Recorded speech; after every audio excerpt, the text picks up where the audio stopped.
নাজিমউদ্দিন চাচা, বাড়ি তার বরিশাল। অবস্থা অতটা ভালো না, চলে যাই কোনো রকমে। কিন্তু মনের ভিতরে শখ অনেক। শখ ছিল গাধা পালন করবে এবং সেই গাধার পিঠে চড়ে বিভিন্ন জায়গায় ঘুরে বেড়াবে। একদিন নাজিমউদ্দিন চাচা হাটে গিয়ে একটা অল্প টাকায় গাধা কিনে আনলো। যেহেতু নাজিমউদ্দিন চাচার অবস্থা অতটা ভালো ছিল না, একটা কাঠের ঘর ছিল, বাড়ির সামনে তেমন কোনো জায়গা ছিল না। গাধাটা কিনে এনে বাড়ির সামনেই বেঁধে রাখলো, কিন্তু সমস্যা হয়ে গেছে রাতের বেলায়। কি করবে? যদি বাড়ির ওই সামনে ওখানে গাধাটাকে রেখে দেয় তাহলে তো গাধাটা চুরি হয়ে যাবে। তাই নাজিমউদ্দিন চাচা করলো কি, গাধাটাকে বাড়ির ছাদের উপরে উঠাইল।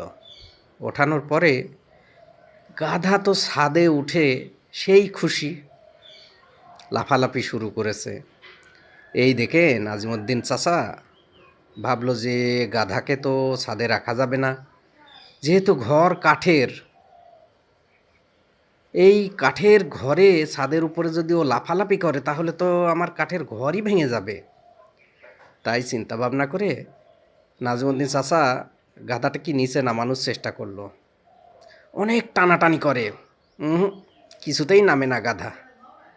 এক পর্যায়ে নাজিমউদ্দিন চাচা গাধাটাকে জোরে পিছন থেকে ধাক্কা দিল, আর গাধা এক লাথি। নাজিমউদ্দিন চাচা তো লাথি খেয়ে কিছুটা আহত হলো। এরপরে ওই গাধা মনের আনন্দে নাচানাচি শুরু করেছে, এমন জোরে নাচানাচি শুরু করেছে শেষ পর্যন্ত ঘরের ছাদই গেল ভেঙে। যেহেতু ছিল কাঠের ঘর, ছাদও কাঠের, কাঠের ছাদ যখন ভেঙে গেল গাধা তো নিচে পড়ে গেল, ঘরও পড়ে গেল, গাধাও আহত হলো, আর চাচা তো আগে থেকেই আহত। সবে মিলে এক বিব্রতিকর পরিস্থিতি। শেষ পর্যন্ত চাচা তো প্রাণে বেঁচে গেল, কিন্তু গাধা আর প্রাণে বাঁচল না। এই গল্পটি বলার উদ্দেশ্য হচ্ছে, আমাদের সমাজে কিছু গাধাকে মানুষ উপরে ওঠায়। উপরে যখন গাধা উঠে পড়ে তখন সে তো আর কিছুতেই নামতে চায় না। গাধা যদি উপরে বসে থাকে সেই জাগার কি অবস্থা হবে? সে জাগারও যেমন ক্ষতি হবে, সে মানুষেরও ক্ষতি হবে।